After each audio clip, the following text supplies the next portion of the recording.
Senator, we're joined by one of your former colleagues, Senator Angus King of the great state of Maine, an independent senator who caucuses with the Democrats. Senator King, thank you very much for finding a few minutes to spend with us. What can't we see inside the chamber, and tell us how on your side of the aisle Mr. Schiff's laying out of the case was received this afternoon? Well, I think everybody has been very impressed. Adam Schiff, of course, we've all seen him on TV and little clips at hearings and things, but he's really come into his own in the last 2 days. He did a stunning job last night, I thought, and was really strong today, just banging home the case. And interestingly enough, he made a very powerful case without the additional witnesses and documents that are being sought.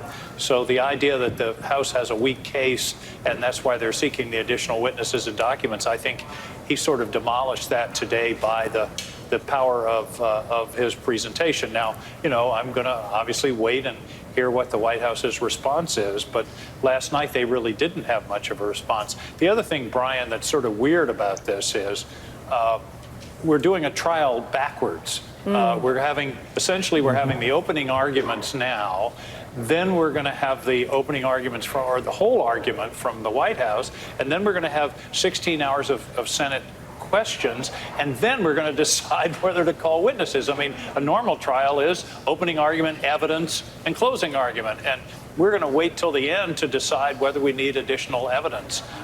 So that's a strange way to do business. But last night we had an opportunity to get it right. Unfortunately, as you saw, it was a straight party line vote down the line.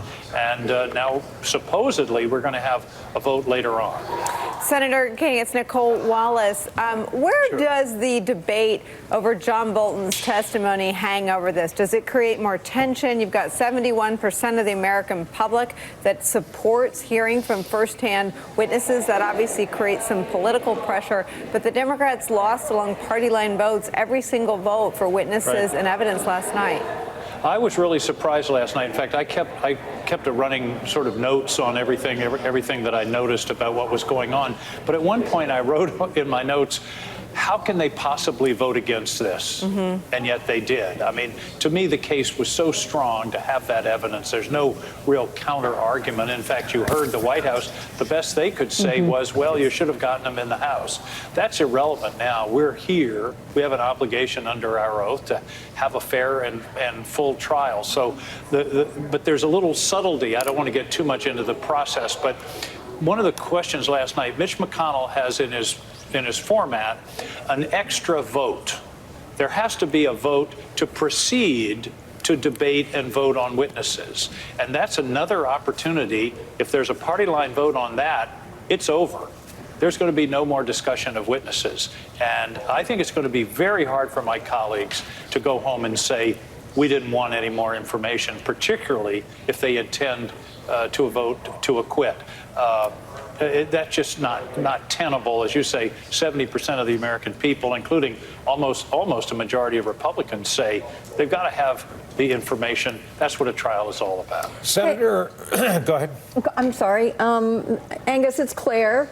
Sure. I wanted to ask you, I don't want to put you on the spot and ask you about your colleague from Maine, because I know that you have a working relationship with her. Then don't. I won't. So I won't. I was just telling you how nice I was going to be. Thank you, Claire. Nice to talk to you, Claire. You're looking good. No, you don't get off that easy. Talk to me about, you have a very good working relationship across the aisle. You work with Republicans all the time in a good faith manner in the Senate. Tell me what your conversations are with your Republican colleagues about their willingness to take the political risk to shut this down. By what we're hearing, the president has given Mitch McConnell orders to have it over by Super Bowl Sunday. I think it's going to be hard for them to do that, Claire. To tell you the truth, there's been a lot of conversations, and I was talking to some of my friends on the Republican side on the way out of the chamber just now.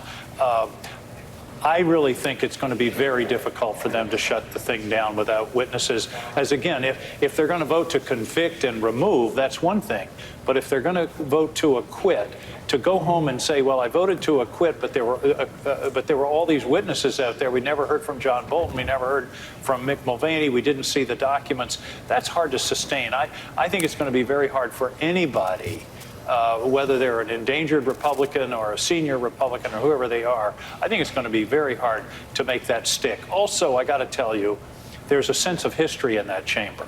Mm-hmm. When the Chief Justice of the United States walks in and everybody stands up and it's utterly silent, there's really a sense of something bigger than the ordinary political debate. And I think people are ultimately going to think about, this is a vote people are going to remember for a generation. And I think it's going to be hard for them to say, see no evidence, hear no evidence, want no evidence. I don't think that's going to fly in the end. Senator Angus King, independent from the great state of Maine. Senator, thank you. Always a pleasure talking to you. Thank you for finding the time. Let's quickly